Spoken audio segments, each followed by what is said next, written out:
Сәлем достар, қалайсыңдар? Театрға қош келдіңдер. Бүгін сендерге Арыстан деген ертегіні ойнап беретін боламыз. Ендеше қабыл алыңдар.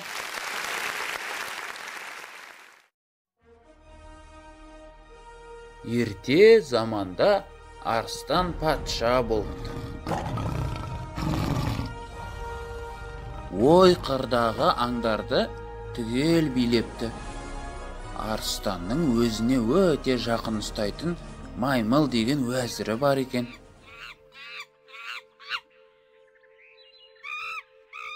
Арыстан патша бір күні жолаушы жүрек бойын жазып қайтпақ болып, мен келгенше патшалық міндетін атқара тұр деп, орнына Маймылды қойып кетіпті.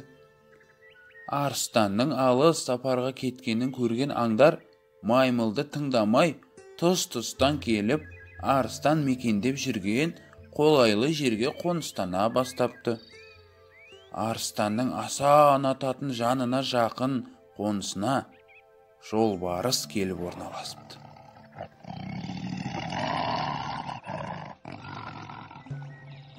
Мұны көрген Маймыл жолбарысқа келіп: «Ей, байғұс, сен не, арыстаннан қорықпайсың ба?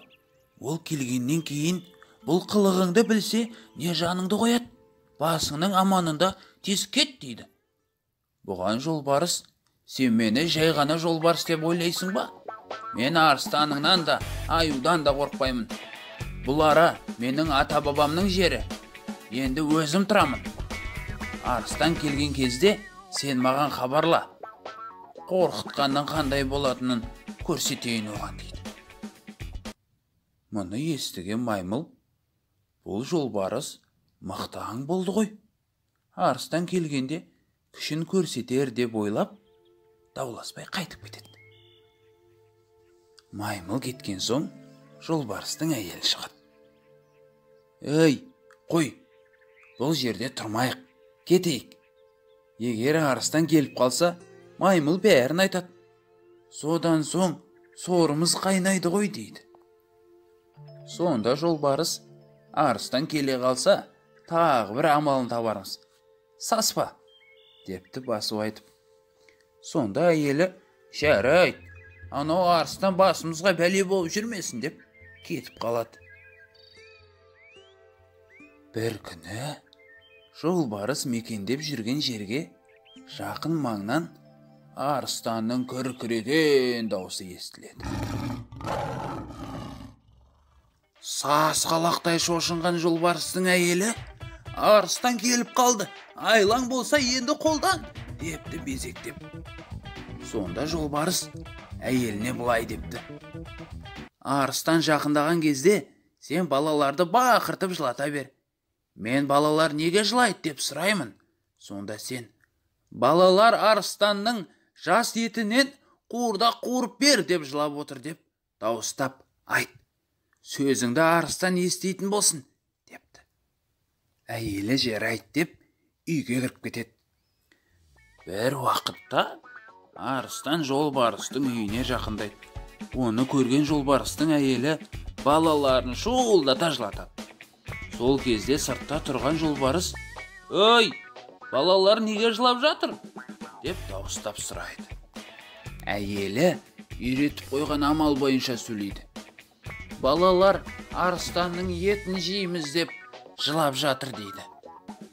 Арыстан бұл сөздерді естіп тоқтап қалады. Қасындағы Маймылға қарап: «Бұл өзі қандай аң? Балаларына арыстанның етін жегізген несі? Қой, біз бұл арадан басқа жаққа ауысайық» депті секемденіп. Оған Маймыл көнбей: «Ей, тақсыр, сен жер бетіндегі барлық аңның патшасы емессің бе? Барып көр, байқа түртсін. Көзіңмен көрген соң, кішкентай бір аңның айласы екеніне көзің жетеді» деп қайраттандырыпты. Арыстан күш қуатын бойына жинап, жүрегінің дүрсілін басып, алға қарай жүріпті. Бұны көрген жолбарыстың әйелі балаларын бұрынғыдан да бетер жылатыпты. Сыртта тұрған жолбарыс айғайға салып, неге сонша жылатасың балаларды? Үйде қабанның да, аюдың да еті толып тұрған жоқ па? Депті ашу шақырып. Сонда жолбарыстың әйелі: аңның еті толып тұрау, бірақ бұларға арыстанның еті керек. Арыстанның етін жейміз деп сұрап жатыр, дейді. Сонда жолбарыс: балаларға айт, шамалы сабыр етсін. Менің Маймыл деген досым осы араға бір арыстанды ертіп алып келе жатыр. Уәдесінің уақыты болып қалды. Сол келген заматта арыстанды ұстап алып, кешкі ас қыламыз, дейді. Оны естіген арыстан Маймылды ұстап алып: өй залым, мені алдап алып келе жатыр екенсің ғой.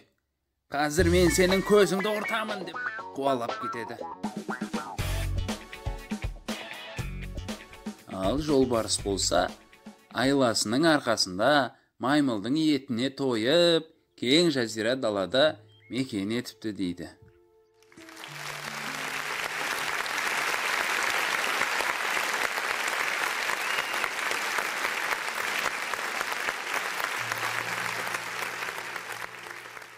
Ал достар, сендерге ертегі қойылым ұнаған болар. Маған ұнады. Ендеше балақайлар, бізден жаңа ертегі, жаңа қойылымдар күтіңдер. Ал келесі жолыққанша сау болыңдар. Балақайлар, айтпақшы, айтайын деген, сендер де осындай сахнада ойнауды, сахнада ән салуды армандаңдар, жарай ма? Ендеше жақсы, сау болыңдар.